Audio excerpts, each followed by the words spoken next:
चलिए, आ जाइए।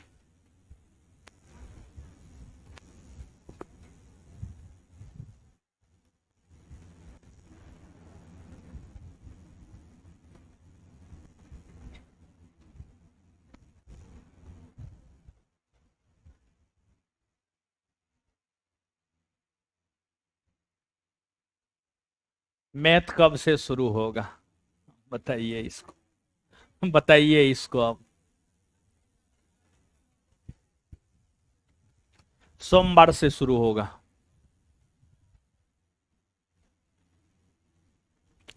चलिए, आइए शांत रहिए अब। कमेंट हटा दो जी। सब ऑनलाइन वाला सब पागल करके रख देगा।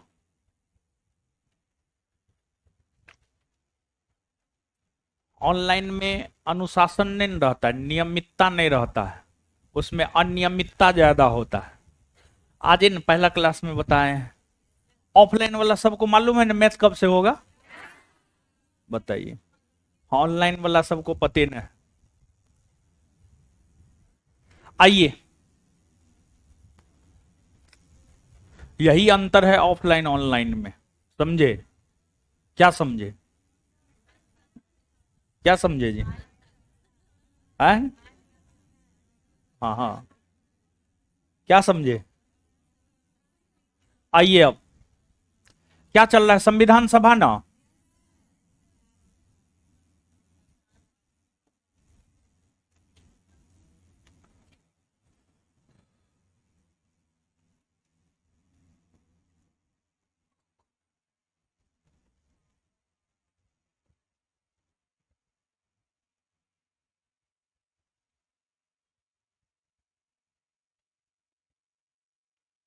संविधान सभा कॉन्स्टिट्यूशनल असेंबली। आइए समझिए। देखिए,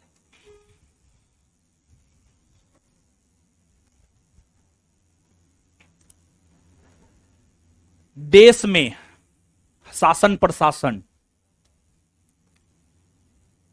संविधान से चलता है। और देश में शासन प्रशासन जो कि संविधान से चलता है, उस संविधान का निर्माण संविधान सभा ने किया है। और संविधान सभा का गठन कैबिनेट मिशन योजना के सिफारिश पर हुआ था। कैबिनेट मिशन योजना के सिफारिश पर संविधान सभा का गठन हुआ। उसी संविधान सभा ने भारत के लिए संविधान का निर्माण किया। उसी संविधान सभा ने भारत के लिए संविधान का निर्माण किया। भारत के लिए संविधान का निर्माण किया। कैबिनेट मिशन योजना ने यह कहा था कि संविधान सभा में प्रत्येक 10 लाख आबादी पर एक सदस्य को शामिल किया जाएगा। और फिर संविधान सभा में कैबिनेट मिशन योजना के सिफारिश पर 389 सदस्य शामिल हुए थे। 389 में से 296 सदस्य ब्रिटिश प्रांत से और 93 सदस्य देसी रियासत से आने थे। देसी रियासत से जो 93 सदस्य आने थे, उनका मनोनयन देसी रियासत के राजा महाराजाओं ने किया। और 296 सीट के लिए चुनाव हुए। 296 सीट के लिए जो चुनाव हुए, 296 में से 208 सीट कांग्रेस जीता और 73 सीट मुस्लिम लीग। 296 में से 208 सीट कांग्रेस जीता। तो यह तो स्पष्ट हो गया कि संविधान सभा में कांग्रेस का बोलबाला रहने वाला है। और जब यह बात स्पष्ट हो गया कि संविधान सभा में कांग्रेस का बोलबाला रहने वाला है, तब जाकर के मुस्लिम लीग ने संविधान सभा का विरोध करना शुरू कर दिया। और मुस्लिम लीग यह मांग करना शुरू कर दिया कि मुसलमानों के लिए एक अलग राष्ट्र पाकिस्तान बनेगा, वहां के लिए एक अलग संविधान होगा, वहां के संविधान का निर्माण अलग संविधान सभा करेगा। ये तमाम प्रकार की मांगे मुस्लिम लीग करना शुरू कर दिया। लेकिन इसके बावजूद संविधान सभा की बैठक आयोजित हुई। संविधान सभा की बैठक आयोजित हुई। और संविधान सभा की प्रथम बैठक की अगर बात की जाए तो संविधान सभा की जो प्रथम बैठक है, संविधान सभा की प्रथम बैठक दिल्ली में, संविधान सभा की प्रथम बैठक की अगर बात की जाए तो संविधान सभा की प्रथम बैठक दिल्ली में 9 दिसंबर 1946 को आयोजित हुआ। संविधान सभा की पहली बैठक 9 दिसंबर 1946 को दिल्ली में आयोजित हुआ।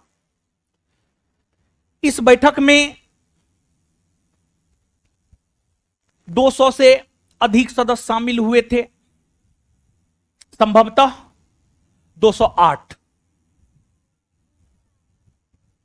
208, हल्ला मत कीजिए, 208 सदस्य मौजूद थे, 208 सदस्य मौजूद थे। और 208 सदस्यों में अगर देखा जाए तो सबसे वरिष्ठ डॉक्टर सच्चिदानंद सिन्हा थे। सबसे वरिष्ठ सदस्य थे डॉक्टर सच्चिदानंद सिन्हा। संविधान सभा की प्रथम बैठक जो 9 दिसंबर 1946 को हुआ था ना, संविधान सभा की जो प्रथम बैठक 9 दिसंबर 1946 को हुआ, उसमें जितने भी सदस्य मौजूद थे उन सभी सदस्यों में सबसे वयस्क थे डॉक्टर सच्चिदानंद सिन्हा। जिस वजह से सबसे वयस्क नहीं, सॉरी, सबसे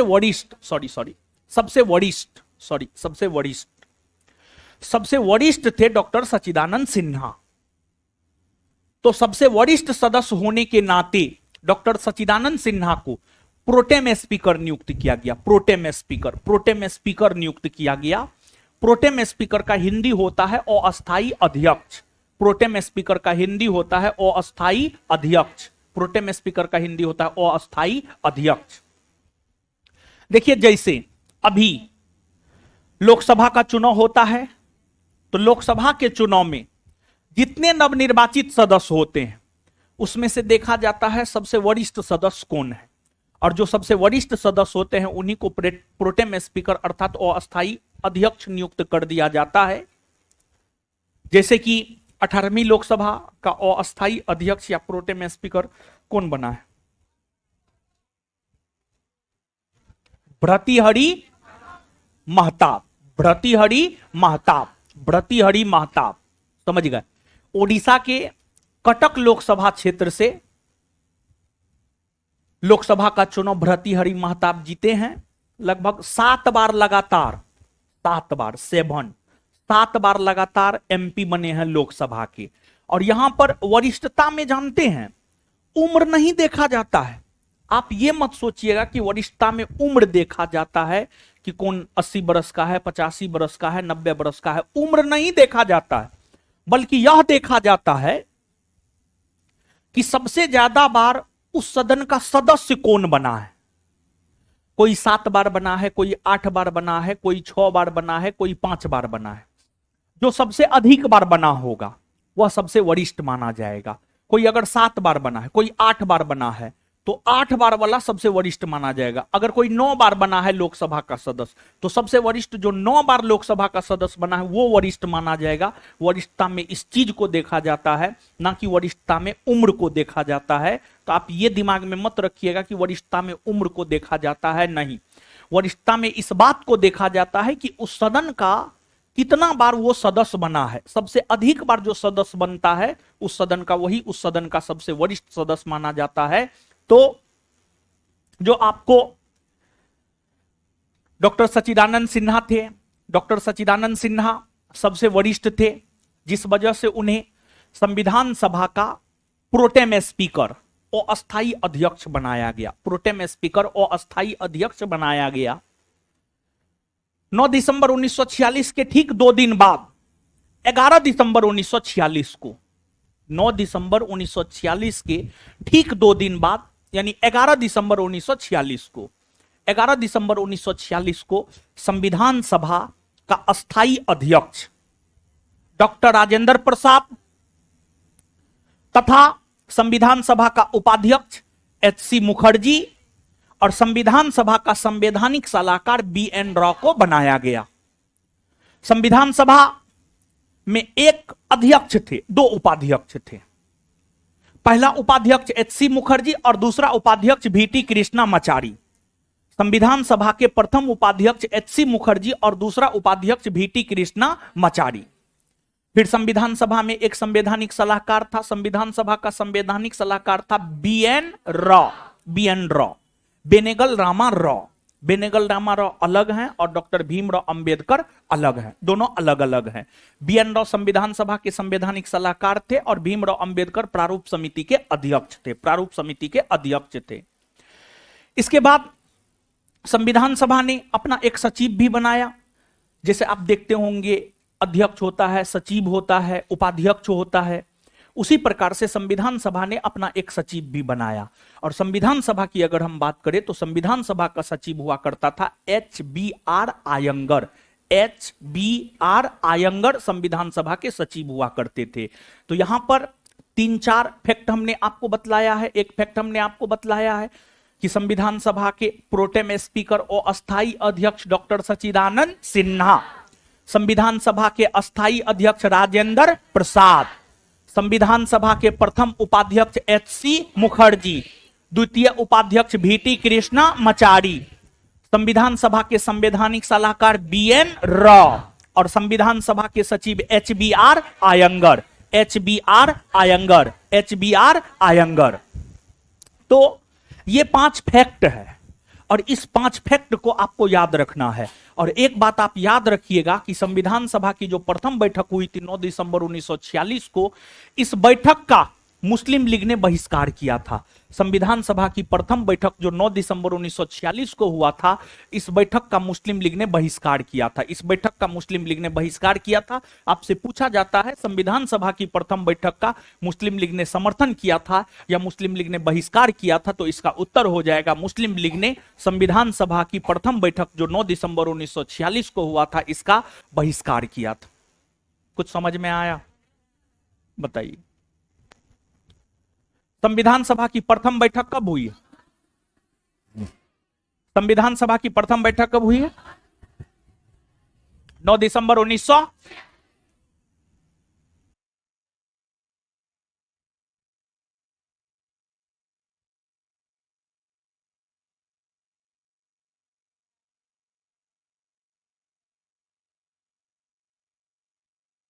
लाइव चल रहा है ना?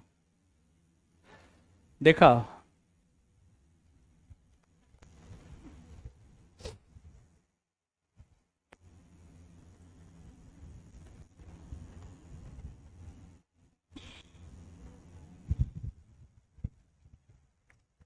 आइए, तो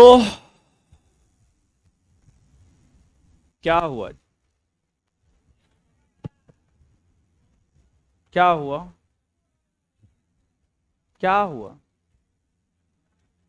अरे क्या हुआ?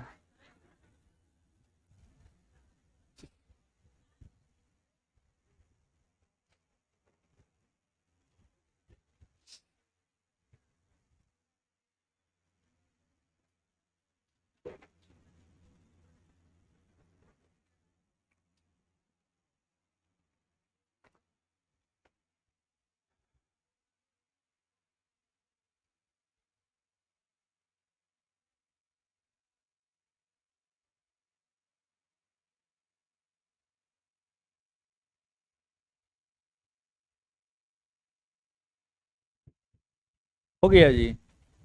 ठीक है, चलिए।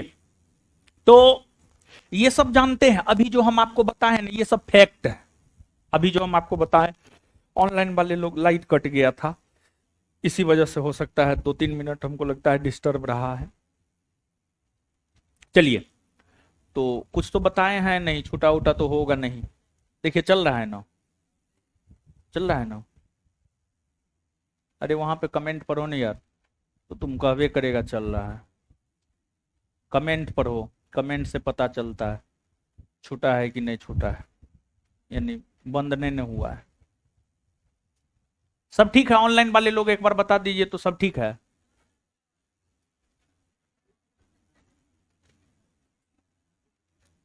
ऑनलाइन वाला मैसेज करेगा, हम भी सर आप ही के विद्यार्थी हैं, हम पे ध्यान नहीं देते हैं, तो हम एगो मैसेज जो है सेव कर लिए हैं, जो करता है नहीं मैसेज उसको हम भेज देते हैं कि क्या चाहते हैं, आपके घर पे आके हम आपको पढ़ा दें, बताइए।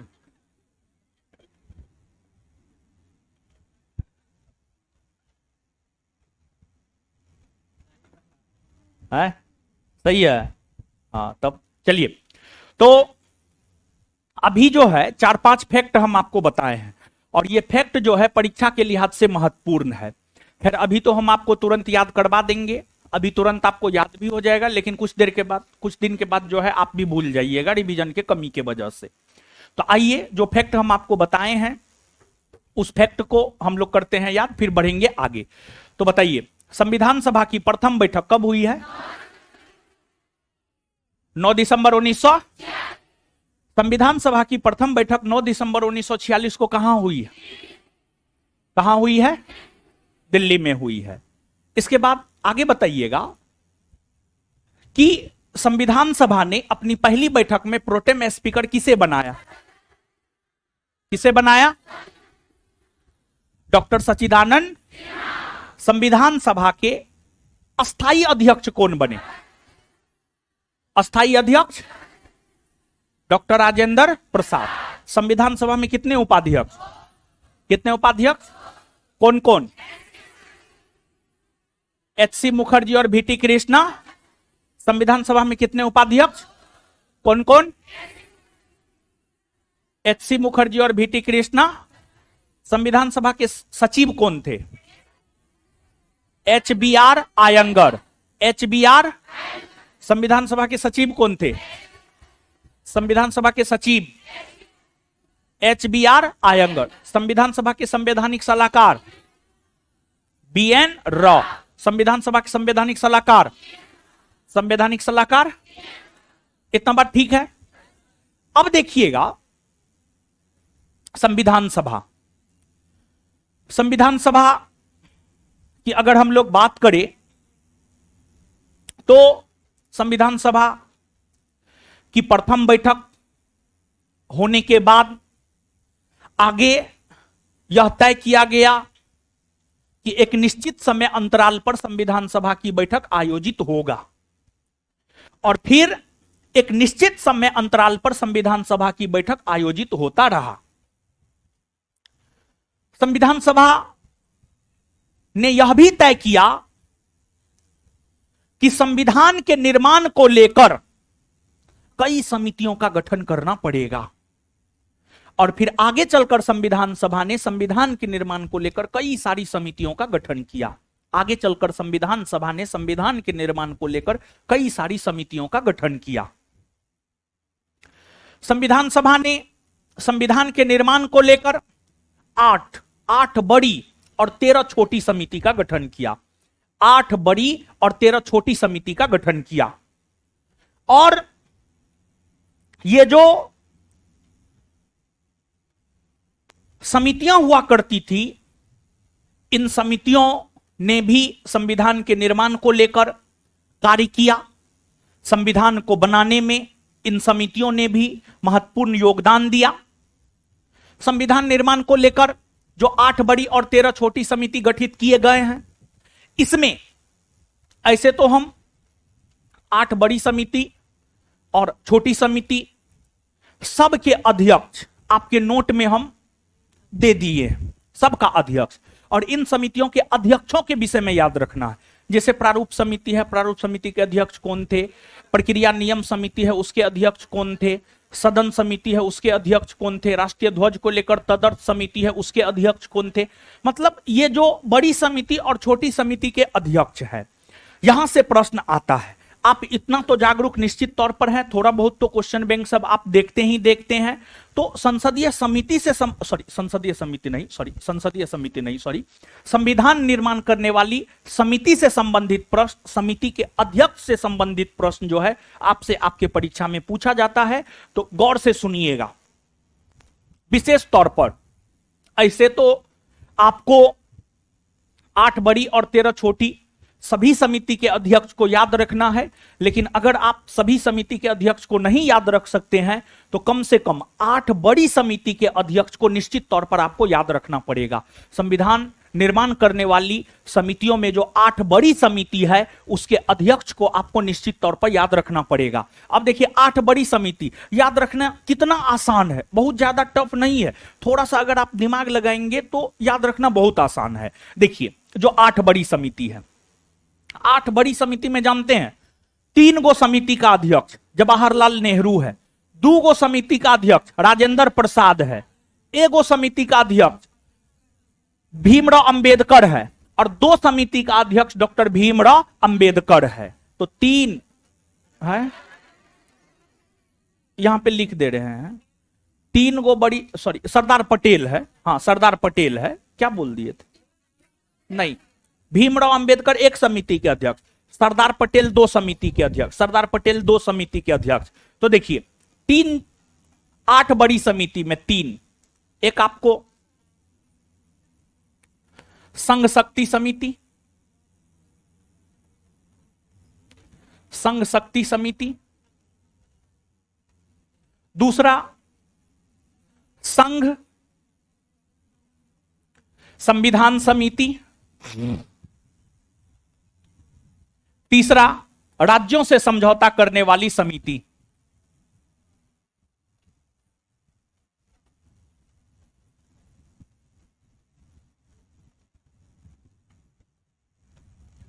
राज्यों से समझौता करने वाली समिति।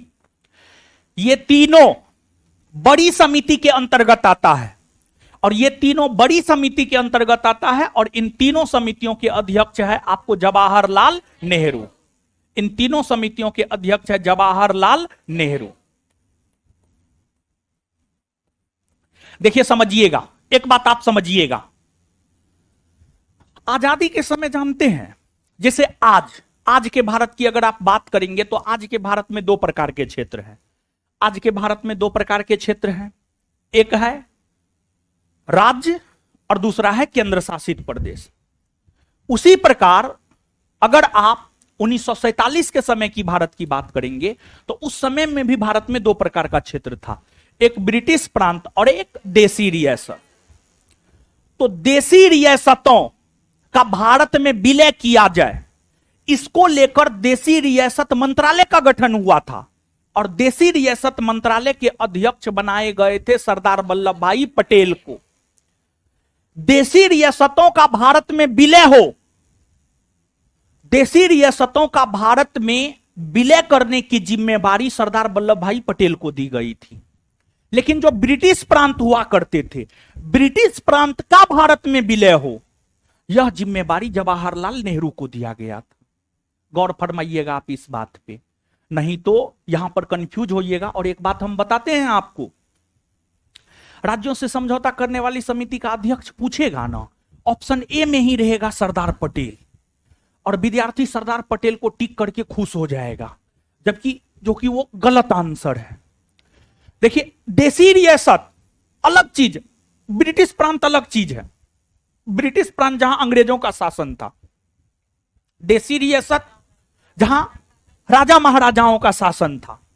तो देसी रियासत का भारत में विलय करने का जिम्मेवारी सरदार पटेल को दिया गया था, और जो ब्रिटिश प्रांत हुआ करते थे उसके साथ समझौता करके उसको भारत में मिलाने की जिम्मेवारी जवाहरलाल नेहरू को दी गई थी। तो देसी रियासत मंत्रालय के अध्यक्ष सरदार वल्लभ भाई पटेल, राज्यों से समझौता करने वाली समिति के अध्यक्ष जवाहरलाल नेहरू। अब यहां पर इतना बात बता दिए हैं, कंफ्यूज नहीं ना होइएगा। और एक बात आप हमेशा ध्यान में रखिएगा, जहां पर भी स्टूडेंट को थोड़ा सा भी 2-3 बात जनरल कंपटीशन की तैयारी करते हुए आपको एकदम से ध्यान में रखना है। एक बात यह, जहां पर आप थोड़ा भी कंफ्यूज होते हैं वहां से प्रश्न आएगा। दूसरी बात, जो अपवाद है वहां से प्रश्न आएगा। तो जहां पे आप कंफ्यूज होते हैं वहां की चीजों को अच्छे से समझ बूझ करके याद रखना है। और दूसरी बात यह है कि जो अपवाद में है वहां के चीजों को भी जो है आपको याद रखना है। ठीक है, तो अब आइए समझिए। तो ये तीनों समिति, संघ शक्ति समिति, संघ संविधान समिति, राज्यों से समझौता करने वाली समिति, इन तीनों समितियों के अध्यक्ष है आपको पंडित जवाहरलाल नेहरू। फिर दो समिति है जिसके अध्यक्ष है राजेंद्र प्रसाद। एक है संचालन समिति, एक है संचालन समिति और एक है प्रक्रिया नियम समिति। एक है संचालन समिति और एक है प्रक्रिया नियम समिति। देखिए एक बात बताइए आप हमको, आप थोड़ा सा दिमाग लगाइए, ठीक है, थोड़ा सा सोचिए। एक बात बताइए, संविधान सभा के अस्थायी अध्यक्ष, संविधान सभा के अस्थायी अध्यक्ष कौन थे? संविधान सभा के अस्थायी अध्यक्ष राजेंद्र प्रसाद थे। तो संविधान सभा के कार्यों को संचालित कौन करेंगे? राजेंद्र प्रसाद न करेंगे। तो संचालन समिति के अध्यक्ष कौन? राजेंद्र प्रसाद। संचालन समिति के अध्यक्ष कौन? राजेंद्र प्रसाद। फिर दूसरा है प्रक्रिया नियम समिति, ये दोनों भी बड़ी समिति में आता है। तो संचालन समिति और प्रक्रिया नियम समिति, ये दोनों समिति के भी अध्यक्ष है डॉक्टर राजेंद्र प्रसाद। तीन ये हो गया। दो,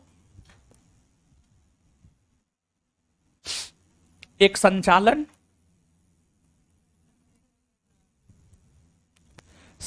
समिति और दूसरा प्रक्रिया नियम समिति।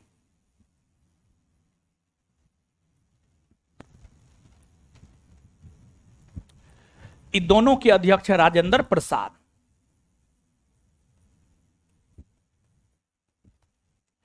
इसके बाद आगे देखिएगा, दो समिति है उसके अध्यक्ष है सरदार वल्लभ भाई पटेल।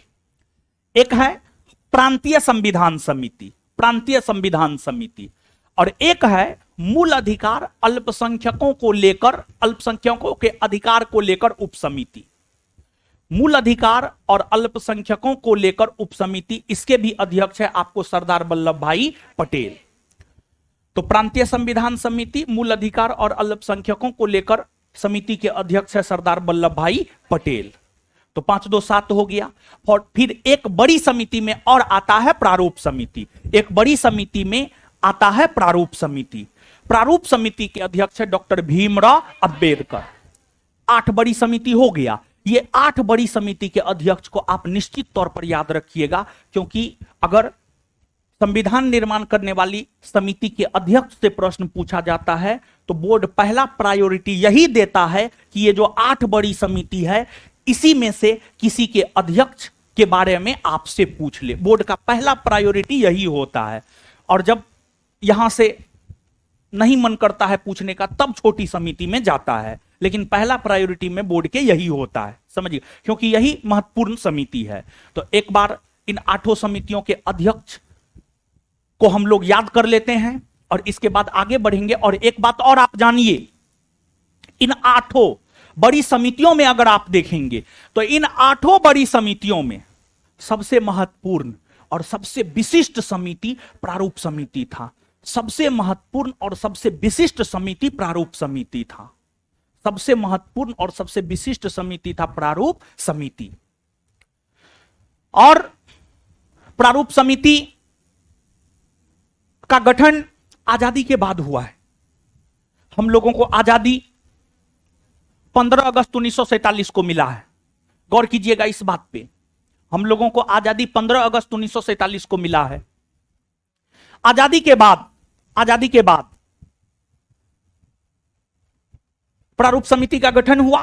प्रारूप समिति का गठन 29 अगस्त 1947 को हुआ है। अगर हम लोग प्रारूप समिति की बात करें तो जो प्रारूप समिति है, प्रारूप समिति का जो गठन हुआ है, प्रारूप समिति का गठन हुआ है 29 अगस्त 1947। 29 अगस्त 1947 को जो है प्रारूप समिति का गठन हुआ है। आगे प्रारूप समिति के विषय में हम लोग जानेंगे, लेकिन उससे पहले जो है चीजों को हम लोग याद करते हैं। बताइए, संविधान सभा ने संविधान बनाने को लेकर कितनी बड़ी समिति का गठन, कितनी बड़ी समिति, कितनी छोटी समिति का गठन, कितनी छोटी समिति का गठन? 13 ना, चलिए ठीक है। 8 बड़ी समिति की अगर हम लोग बात करें तो 8 बड़ी समिति में सबसे विशिष्ट एवं सबसे महत्वपूर्ण समिति कौन? प्रारूप समिति। सबसे विशिष्ट एवं सबसे महत्वपूर्ण समिति प्रारूप समिति। प्रारूप समिति के अध्यक्ष कौन थे? प्रारूप समिति का अध्यक्ष प्रारूप समिति का अध्यक्ष भीमराव अंबेडकर। इसके बाद आगे बताइएगा, संघ शक्ति समिति के अध्यक्ष, संघ शक्ति समिति के अध्यक्ष, संघ संविधान समिति के अध्यक्ष, संघ संविधान समिति के अध्यक्ष, राज्यों से समझौता करने वाली समिति के अध्यक्ष, राज्यों से समझौता करने वाली समिति, देशी रियासत मंत्रालय के अध्यक्ष, देशी रियासत मंत्रालय के अध्यक्ष सरदार वल्लभ भाई, संचालन समिति का अध्यक्ष, संचालन समिति का अध्यक्ष, संचालन समिति का अध्यक्ष, प्रक्रिया नियम समिति का अध्यक्ष, प्रक्रिया नियम समिति का अध्यक्ष, प्रांतीय संविधान समिति का अध्यक्ष सरदार वल्लभ भाई, प्रांतीय संविधान समिति का अध्यक्ष, प्रांतीय संविधान समिति का अध्यक्ष सरदार वल्लभ भाई, मूल अधिकार और अल्पसंख्यकों को लेकर गठित समिति का अध्यक्ष सरदार वल्लभ भाई, प्रांतीय संविधान समिति और मूल अधिकार और अल्पसंख्यकों को लेकर गठित समिति का अध्यक्ष कौन है? सरदार वल्लभ भाई पटेल। अब देखिएगा, प्रारूप समिति, प्रारूप समिति का गठन 29 अगस्त 1947 को हुआ है और आपके बिहार एसआई परीक्षा में प्रारूप समिति से प्रश्न पूछा गया है और आपके बिहार एसआई परीक्षा में प्रारूप समिति से यही प्रश्न पूछा गया है, निम्न में कौन प्रारूप समिति के सदस्य थे? एक बार यह पूछा गया है और एक बार यह पूछा गया है निम्न में कौन प्रारूप समिति के सदस्य नहीं थे। दोनों रूपों में बिहार एसआई एग्जाम में प्रश्न पूछा गया है। और प्रारूप समिति की अगर आप बात करेंगे तो प्रारूप समिति में टोटल 7 सदस्य, प्रारूप समिति की अगर आप बात करेंगे तो प्रारूप समिति में टोटल 7 सदस्य था। प्रारूप समिति में जो है टोटल 7 सदस्य था। 7 सदस्यों में पहला और प्रारूप समिति के अध्यक्ष थे डॉक्टर भीमराव अंबेडकर। पहला और प्रारूप समिति के अध्यक्ष थे आपको डॉक्टर भीमराव अंबेडकर, भीमराव अंबेडकर। और देखिए ध्यान दीजिएगा, भीमराव अंबेडकर, इनके नाम का भी बहुत दुरुपयोग होता है, समझ गए। भीमराव अंबेडकर का नाम लेकर के जो है लोग कुछ भी कर देता है जो कि नहीं करना चाहिए, समझे। इसको भी आप कह सकते हैं इनका भी जीवन खुला किताब था, समझ गए। तो भीमराव अंबेडकर साहब का भी, भीमराव अंबेडकर, देखिए भीमराव अंबेडकर का चुनाव संविधान सभा में बंगाल से हुआ था, बंगाल से हुआ था। सर्वप्रथम शुरुआती दिनों में भीमराव अंबेडकर का चुनाव संविधान सभा में हुआ था बंगाल से हुआ। लेकिन जब देश को आजादी 15 अगस्त 1947 को मिली और उससे ठीक एक दिन पहले भारत का विभाजन हुआ और पाकिस्तान का निर्माण हुआ, तो आप सब लोग जानते हैं, यहां पर तो मानचित्र नहीं होगा, आप सब लोग जानते हैं 2 पाकिस्तान बना था। एक पूर्वी पाकिस्तान जो कि आज बांग्लादेश कहलाता है, जो कि पश्चिम बंगाल के साथ सीमा साझा करता है। एक पूर्वी पाकिस्तान जिसे आज बांग्लादेश कहते हैं, जो पश्चिम बंगाल के साथ सीमा साझा करता है, और एक पश्चिमी पाकिस्तान जो भारत के राजस्थान, पंजाब और गुजरात जैसे राज्यों के साथ सीमा साझा करता है। और दोनों पड़ोसी देशों का स्थिति ठीक ना है। बांग्लादेश में तो क्या हुआ है उस बात से तो आप अवगत है ही। पाकिस्तान में हाल फिलहाल में क्या हुआ है पता है? पाकिस्तान के लोग पाकिस्तान के सुप्रीम कोर्ट में घुस करके जज को टारगेट किया है, पाकिस्तान के सुप्रीम कोर्ट के मुख्य न्यायाधीश को टारगेट किया है, समझ गए। तो कहीं ना कहीं राजनीतिक दशा पाकिस्तान का भी ठीक ठाक नहीं है। मतलब पाकिस्तान का सुप्रीम कोर्ट कुछ निर्णय दिया, उस निर्णय के खिलाफ पाकिस्तान की आम जनता जो है पाकिस्तान के सुप्रीम कोर्ट में घुस करके पाकिस्तान के सुप्रीम कोर्ट के जजों के साथ मारपीट करने का काम किया है। कहीं ना कहीं अराजकता पाकिस्तान में भी फैलने वाला है, यह संकेत है और इससे भारत को सचेत होना चाहिए। तो पूर्वी पाकिस्तान जो कि बांग्लादेश कहलाता है, आज के डेट में वो पश्चिम बंगाल के साथ सीमा साझा करता है। बंगाल के जिस इलाका से भीमराव अंबेडकर संविधान सभा के सदस्य थे, बंगाल के जिस इलाका से भीमराव अंबेडकर संविधान सभा के सदस्य थे, वह क्षेत्र भारत विभाजन के बाद पूर्वी पाकिस्तान में चला गया, पूर्वी पाकिस्तान में चला गया। और जब वह क्षेत्र पूर्वी पाकिस्तान में चला गया तो अब डॉक्टर भीमराव अंबेडकर संविधान सभा के सदस्य रह ही नहीं पाए। डॉक्टर भीमराव अंबेडकर संविधान सभा के सदस्य नहीं रह पाए। भीमराव अंबेडकर जब संविधान सभा के सदस्य नहीं रह पाए तो संविधान सभा जो काम कर रहा था उस काम के गति, काम होने की गति में अवरोध उत्पन्न हो गया। मतलब जिस गति से संविधान सभा काम कर रहा था, संविधान सभा उस गति से काम करने में सक्षम नहीं रह गया जब डॉक्टर भीमराव अंबेडकर संविधान सभा के सदस्य नहीं थे। तो फिर संविधान सभा के अध्यक्ष, अस्थायी अध्यक्ष राजेंद्र प्रसाद का भी टेंशन बढ़ गया। राजेंद्र प्रसाद को लगने लगा कि अब कैसे संविधान बनेगा। राजेंद्र प्रसाद को लगने लगा कि अगर भीमराव अंबेडकर साहब संविधान सभा में नहीं रहेंगे तो संविधान बनेगा कैसे भारत का।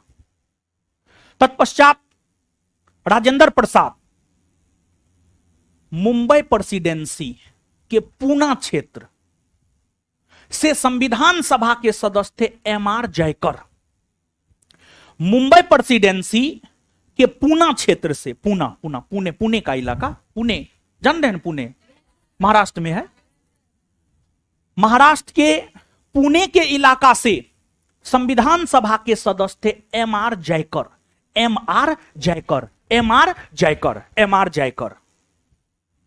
राजेंद्र प्रसाद ने एमआर जयकर को कहा कि आप त्यागपत्र दे दीजिए ताकि भीमराव अंबेडकर संविधान सभा के सदस्य बन पाए।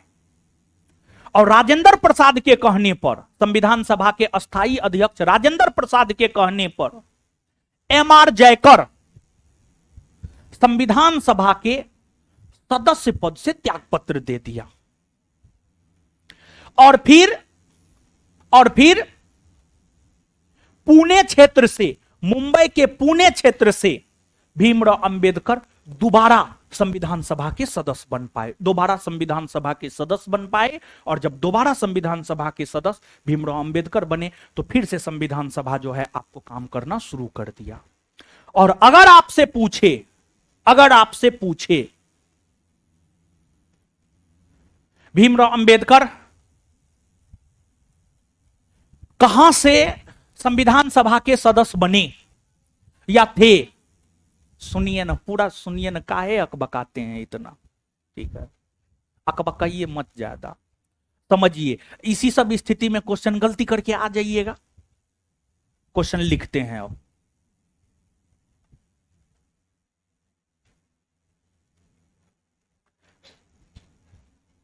अकबकाइए नहीं ज्यादा भमार।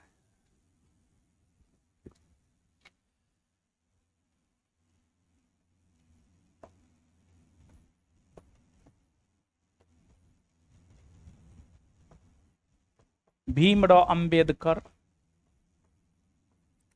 कहां से संविधान सभा के सदस्य चुने गए थे?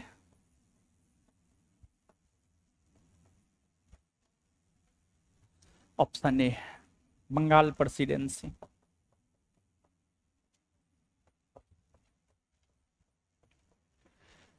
Option B Madras presidency, option C Mumbai presidency, option D Bihar. बोलिए, अकबका रहे थे, बताइए क्या मारिएगा उत्तरी से? क्या मारना है पता है? क्या मारना है? मुंबई प्रेसिडेंसी मारना है। क्या मारना है? मुंबई प्रेसिडेंसी मारना है। मुंबई प्रेसिडेंसी मारना है। इसका सही उत्तर होगा मुंबई प्रेसिडेंसी। अब कहिएगा मुंबई प्रेसिडेंसी इसका सही उत्तर क्यों होगा? एक बात आप स्वयं समझिए, आजादी के बाद, आजादी के बाद और आजादी के पहले 15 अगस्त 1947 के बाद भीमराव अंबेडकर मुंबई प्रेसिडेंसी से संविधान सभा के सदस्य चुने गए और तब से लेकर संविधान के बनने तक 26 नवंबर 1949 तक, 15 अगस्त 1947 के बाद से लेकर 26 नवंबर 1949 के बीच, 26 नवंबर 1949 को भारत का संविधान बनकर तैयार हो गया था। 26 नवंबर 1949 को, 26 नवंबर की तिथि को भारत का संविधान बनकर तैयार हो गया था। इसी वजह से 26 नवंबर को हम लोग संविधान दिवस के रूप में मनाते हैं। जो 26 नवंबर का तिथि है उसको हम लोग संविधान दिवस के रूप में इसलिए मनाते हैं क्योंकि उस तिथि को भारत का संविधान बनकर तैयार हो गया था। इस अवधि के दौरान गौर फरमाइएगा, इस अवधि के दौरान 15 अगस्त 1947 के बाद से लेकर 26 नवंबर 1949, इस अवधि के दौरान भीमराव अंबेडकर संविधान सभा के जो सदस्य रहे हैं वो मुंबई प्रेसिडेंसी से रहे हैं, हां या ना? रहे हैं। और इसी अवधि के दौरान मूल तौर पर संविधान सभा ने संविधान को बनाने का काम किया। उससे पहले 15 अगस्त 1947 से पहले 9 दिसंबर 1946 से 15 अगस्त 1947 के बीच में, इस बीच में तो संविधान सभा एक प्रकार से कहिए तो रिहल सिहल कर रहा था, क्या करना है नहीं करना है। उधर मुस्लिम लीग का अलग टेंशन, मुस्लिम लीग अपना अलग जो है नखड़ा पसार रहा था, हमको पाकिस्तान चाहिए तो हमको फलना चाहिए, हमको चिल्ला चाहिए, समझ गए। तो आजादी से पहले तक का जो संविधान सभा था वो वास्तविक तौर पर संविधान थोड़े बना रहा था। संविधान सभा तो इसी बात में फंसा हुआ था कि जो संविधान बनेगा भारत पाकिस्तान दोनों देश के लिए बनेगा कि सिर्फ भारत के लिए बनेगा, इसी बात में संविधान सभा फंसा हुआ था। तो उस अवधि के दौरान संविधान का निर्माण उर्माण नहीं हुआ था। बस सब कुछ जो है एक प्रकार से कहिए जैसे हमको मुर्गा बनाना है तो मुर्गा खरीद के लाइए, मसाला खरीद के लाइए, प्याज काटिए, समझ गए। तो सब चीज को एकत्रित करने का काम किया जा रहा था उस अवधि के दौरान। मतलब 9 दिसंबर 1946 से 15 अगस्त 1947 के बीच में सब चीज को एकत्रित करने का काम किया जा रहा था। और 15 अगस्त 1947 के बाद जो है उसको क्या कहते हैं, कड़ाही में दे करके फ्राई उड़ाई किया जाना शुरू हो गया, समझ गए। तो वही चीज है। और तो यहां पर अगर बंगाल मुंबई दोनों रहे ऑप्शन में, मुंबई को मारिए। आप घटना चक्र पलट के देखिएगा, घटना चक्र एक प्रकार का क्वेश्चन बैंक है। घटना चक्र या पूर्वावलोकन जिसका जिक्र हम बार बार करते वो एक प्रकार का क्वेश्चन बैंक है। उसमें जो भी क्वेश्चन है वो क्वेश्चन किसी ना किसी परीक्षा में पूछा है। आप पलट के देखिएगा, ये क्वेश्चन पूछा है और ऑप्शन में बंगाल और मुंबई दोनों प्रेसिडेंसी दिया है और उसमें भी आंसर मुंबई प्रेसिडेंसी ही माना है और मुंबई प्रेसिडेंसी ही होना भी चाहिए, समझ गए। तो एकदम से कंफ्यूजन में नहीं रहना है कि बंगाल मारेंगे कि मुंबई, एकदम 100% कॉन्फिडेंस के साथ मुंबई मारना है। अगर बंगाल मारे तो आपका आंसर गलत होगा, अगर आप मुंबई प्रेसिडेंसी मारेंगे तो आपका आंसर सही होगा। कुछ समझ पाए हैं? क्लियर है ना? चलिए ठीक है।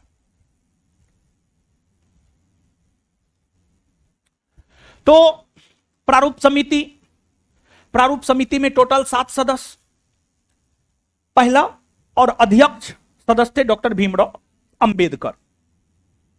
दूसरा अगर हम देखें तो दूसरा थे आपको के एम मुंशी,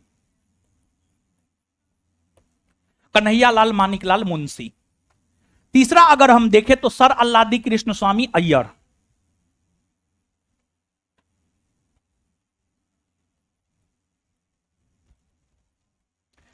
सर अल्लादी कृष्ण स्वामी अय्यर। चौथा अगर हम देखें तो चौथा सदस्य था आपको एन गोपाल स्वामी आयंगर।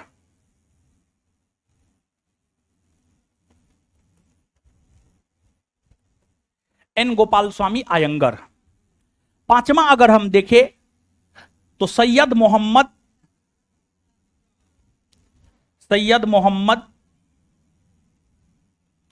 सादुल्ला। छठा अगर हम देखें तो छठा एन माधवराव। छठा एन माधवराव। और एन माधवराव की अगर हम बात करें तो इन्होंने स्थान लिया था बीएल मित्रा का। बीएल मित्रा का स्थान एन माधवराव ने लिया था। बीएल मित्रा का स्थान एन माधवराव ने लिया था। फिर सातवां अगर हम देखें तो टीटी कृष्णा मचारी। टीटी कृष्णा मचारी। और टीटी कृष्णा मचारी की अगर हम बात करें तो इन्होंने स्थान लिया था डीपी खेतान का। डीपी खेतान का स्थान लिया था। तो प्रारूप समिति जो कि भारत के भौतिक संविधान के निर्माण को लेकर प्रारूप तैयार किया। भारत के भौतिक संविधान के निर्माण को लेकर प्रारूप तैयार किया। और एक बात आप जानिए, प्रारूप समिति ने प्रारूप तैयार किया, ठीक है, अच्छी बात है, लेकिन प्रारूप समिति को प्रारूप तैयार करने में संविधान सभा के संवैधानिक सलाहकार बीएन राव ने काफी मदद किया। संविधान बनाने में हम लोग भले कह देते हैं कि भारतीय संविधान का निर्माता डॉक्टर भीमराव अंबेडकर है, ठीक है, इसलिए हम लोग कहते हैं क्योंकि संविधान के निर्माण में उनका सबसे बड़ा योगदान रहा है, सबसे ज्यादा योगदान रहा है। लेकिन ऐसा भी नहीं है कि सिर्फ डॉक्टर भीमराव अंबेडकर ने ही संविधान बना दिया है, नहीं। संविधान बनाने में बीएन राव, बेनेगल रामा राव, संविधान सभा के संवैधानिक सलाहकार बीएन राव, डॉक्टर राजेंद्र प्रसाद, के एम मुंशी, हर लोगों का योगदान रहा है। संविधान बनाने में हर लोगों का योगदान रहा है, लेकिन सबसे ज्यादा योगदान डॉक्टर भीमराव अंबेडकर का रहा है। इस बात से भी आप डिनाई नहीं कर सकते। तो प्रारूप समिति के सातों सदस्यों के नामों से हमने आपको अवगत करवाया। और पूछा जाता है निम्न में कौन प्रारूप समिति के सदस्य थे और कौन प्रारूप समिति के सदस्य नहीं थे। इसी वजह से प्रारूप समिति के जो 7 सदस्य थे, सातों के सातों सदस्यों के नाम को आपको याद रखना है। समझ गए? अब आइए इतना बात याद करते हैं, फिर बढ़ेंगे आगे। बताइए, प्रारूप समिति का गठन आजादी के बाद हुआ या आजादी से पहले? आए आजादी के बाद ना। बताइए, प्रारूप समिति का गठन कब हुआ है? कब हुआ है? प्रारूप समिति का गठन कब हुआ है? 29 अगस्त 1900। प्रारूप समिति का गठन कब हुआ है? 29 अगस्त 1900। प्रारूप समिति के अध्यक्ष कौन थे? आजादी से पहले भीमराव अंबेडकर का चुनाव कौन प्रेसिडेंसी से? कौन प्रेसिडेंसी से? आजादी के बाद। आजादी के बाद अगर प्रश्न यह रहे और ऑप्शन में बंगाल मुंबई दोनों रहे तो किसको टिक कीजिएगा? मुंबई टिक कीजिएगा। अच्छा, एक बात बताइए, किसके प्रयास से, गौर फरमाइएगा, किसके प्रयास से आजादी के बाद भीमराव अंबेडकर संविधान सभा के सदस्य बन पाए? राजेंद्र प्रसाद। किसके प्रयास से आजादी के बाद भीमराव अंबेडकर संविधान सभा के सदस्य बन पाए? राजेंद्र प्रसाद। अच्छा, इसके बाद किसके त्यागपत्र देने के कारण, किसके त्यागपत्र देने के कारण आजादी के बाद संविधान सभा के सदस्य डॉक्टर भीमराव अंबेडकर बन पाए? एमआर जयकर। एमआर, बात समझ पा रहे हैं ना? चलिए ठीक है। इसके बाद एमआर जयकर ने किसके कहने पर त्यागपत्र दिया? राजेंद्र प्रसाद। एमआर जयकर ने किसके कहने पर त्यागपत्र दिया? राजेंद्र प्रसाद। इसके बाद आगे बताइएगा, भीमराव अंबेडकर के अलावे प्रारूप समिति में जो 6 अन्य सदस्य थे उसमें एक कौन है? दूसरा, तीसरा, चौथा, अगला। एन माधवराव किसका स्थान लिया? एन माधवराव किसका स्थान लिया? टीटी कृष्णामाचारी किसका स्थान लिया? टीटी कृष्णामाचारी किसका स्थान लिया? चलिए ठीक है, एक बार फिर से। प्रारूप समिति के 7 सदस्य में पहला, दूसरा, तीसरा, चौथा, पांचवा, छठा। एन माधवराव किसका स्थान लिया? सातवां किसका स्थान लिया था? किसका स्थान लिया था? इतना बात याद हुआ? चलिए इससे आगे अगले क्लास में। आज सोचे थे खत्म कर देंगे लेकिन खत्म नहीं कर पाया है। सुनिए, एक बात हमेशा ध्यान में रखिएगा, लास्ट क्लास में जो पढ़ाए हैं वो अगले क्लास का होमवर्क होगा। मतलब आज जो पढ़ाए हैं अगले क्लास में पूछेंगे, कल जो पढ़ाएंगे उसके अगले क्लास में पूछेंगे। ये बात हम बार बार बोल रहे हैं। और सुनिए एक बात और, रुकिए ना, रुकिए, जाइएगा फिर, अब तो घरे जाना ही। देखिए, संस्थान में एक टेस्ट भी होता है सुबह और शाम। सुबह में 7 बजे से होता है और शाम में भी 7 बजे से होता है। सुबह में 7 से 8:30 और शाम में 7 से 9:30 या 9। सुबह में भी एक टेस्ट होता है, शाम में भी एक टेस्ट होता है। दोनों में से किसी भी एक टेस्ट को आपको ज्वाइन करना है। दोनों में से किसी भी एक टेस्ट को आप ज्वाइन करना है। अगर आप हमसे पूछेंगे कि ज्यादा बेटर कौन टेस्ट रहेगा, हर टेस्ट बेटर है, लेकिन हम कपड़ा का व्यापारी ना है कि हम कहेंगे ना यो कपड़ा ठीक है, यो ठीक है। अगर आप अपने परीक्षा के दृष्टिकोण से देखेंगे कि ज्यादा बेटर कौन टेस्ट है, तो शाम वाला टेस्ट। क्यों ज्यादा बेटर है? तो एक होता है अंडा जब आप खाते हैं, एक होता है हाफ बॉयल, एक होता है फुल बॉयल, समझ गए? ऐसे हाफ बॉयल अंडा स्वास्थ्य के लिए ज्यादा लाभदायक होता है फुल बॉयल के तुलना में। लेकिन यहां पर उल्टा है, सुबह में जो टेस्ट होता है उसमें हाफ डिस्कशन है और शाम में जो टेस्ट होता है उसमें फुल डिस्कशन है। समझे? सुबह वाले टेस्ट में 100 क्वेश्चन है पूरे जीएस से 100 क्वेश्चन है। History, polity, geography, physics, chemistry, biology, economics, current, Bihar, 100 question है हर चीज से।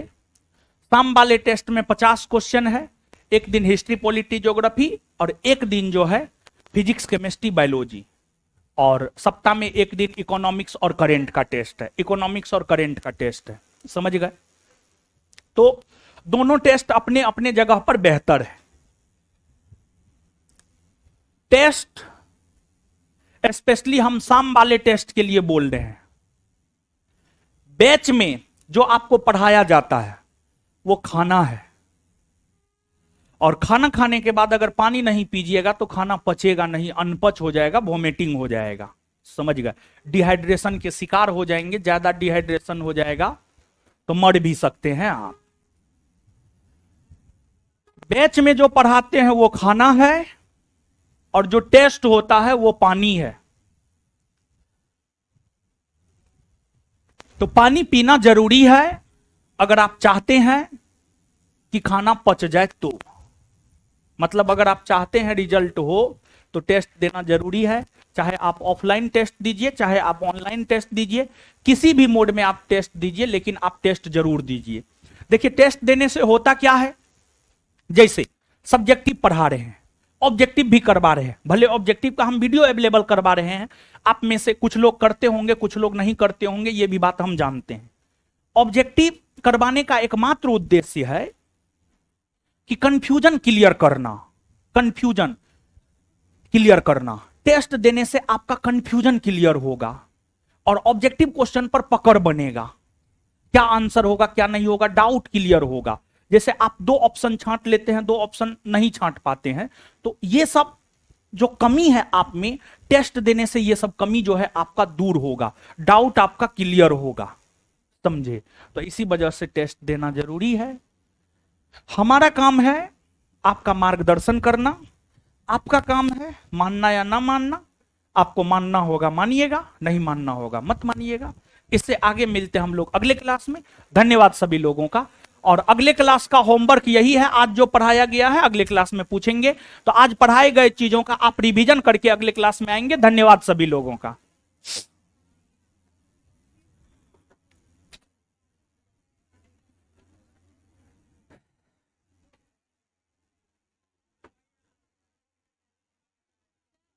हाँ।